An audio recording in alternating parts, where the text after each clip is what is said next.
اهلا بيكم في حلقه جديده من كانفاس ماسترنج اكاديمي لتعليم البروجرامينج.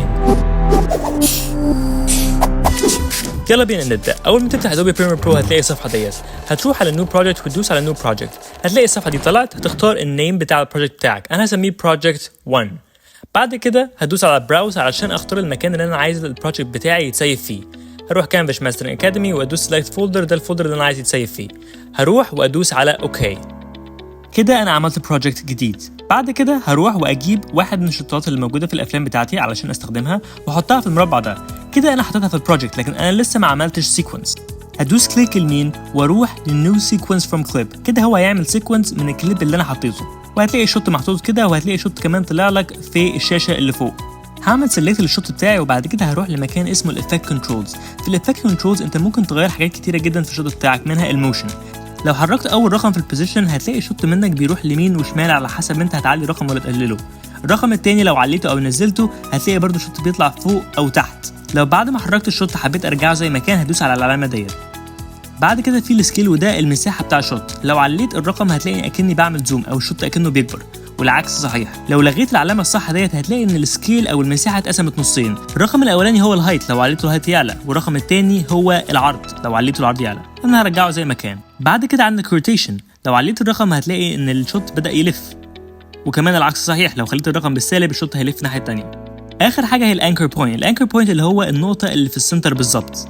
لو بدات احرك الانكر بوينت انت ممكن تفتكر ان الشوت بيتحرك، لكن في الحقيقه لا، السنتر بوينت هي اللي بتتحرك مش الشوت. وعلى اساس الانكر بوينت او السنتر الروتيشن هيفرق، لان هتلاقي الروتيشن بيحصل حوالين النقطه الجديده اللي انت حركتها. يلا نشتغل على الشوت. في الحته دي هتلاقي ان في حته مقطوعه من الشوت، ده ممكن اصلحه عن طريق ان انا اعلي السكيل بالشكل ده. بعد كده هتلاقي ان الشوت مش متسنتر بالظبط، الكتف بتاع الولد ده والكتف بتاع الولد ده مش مظبوطين، والولد اللي في النص مش في النص بالظبط، فهحرك الشوت يمين شويه عن طريق البوزيشن. بعد كده بقى ممكن اعمل شويه حركه. هروح للسكيل واشغل الساعه ديت، هتلاقي في نقطه طلعت، النقطه ديت هي السايز 110. بعد كده هروح لاخر الشوت وهغير السايز او السكيل واخليه 128. هتلاقي ان في نقطه ثانيه طلعت في اخر الشوت، النقطه الثانيه ديت اللي هي 128. فلما الشوت يبدا من النقطه الاولى للنقطه الثانيه هتلاقي ان هو بيقرب، السكيل بيزيد، السايز بيعلى، اكني بعمل زوم بطيء. كمان ممكن اخلي السايز بتاع النقطه الثانيه اخليه اكتر، اخليه 202. بس المشكله انت لما تقرب جامد هتلاقي راس الولد بدات تتقطع من الشوت، فالحل ان انت تنزل الشوت لتحت شويه. بس المشكله انت لو نزلت الشوت لتحت وبعد كده رجعت في اول الشوت خالص هتلاقي ان في حته سودا فوق خالص، ليه؟ لان احنا نزلنا الشوت.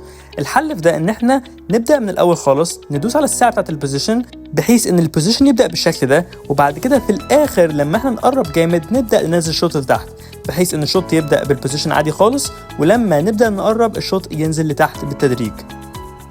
هاخد النقطتين دول واحطهم في اخر الشوت، وده هيكون شكل الشوت.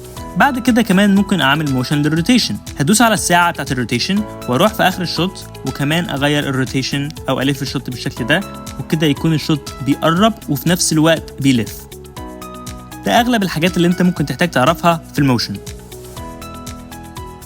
بعد كده عايزين نشتغل على الاوباسيتي. لو قللت الاوباسيتي هتلاقي ان الشوت بدا يختفي، وهو ده الظهور. الاوباسيتي هي الظهور بتاع الشوت، فانا هخليها 0 وبعد كده همشي شويه بالشكل ده، وبعد كده هعلي الاوباسيتي تاني، وزي ما انت شايف الساعه لازم تفضل شغاله، وبكده في نقطه 0 وفي نقطه 100. فلما امشي من نقطه 0 لنقطه 100 الشوت هيبدا يظهر، وده هيكون شكل الشوت في النهايه، بيبدا مختفي بعد كده يظهر وهو بيقرب وفي نفس الوقت بيلف. ودي تبقى اول حلقه من الكورس المجاني لتعليم ادوبي بريمير برو.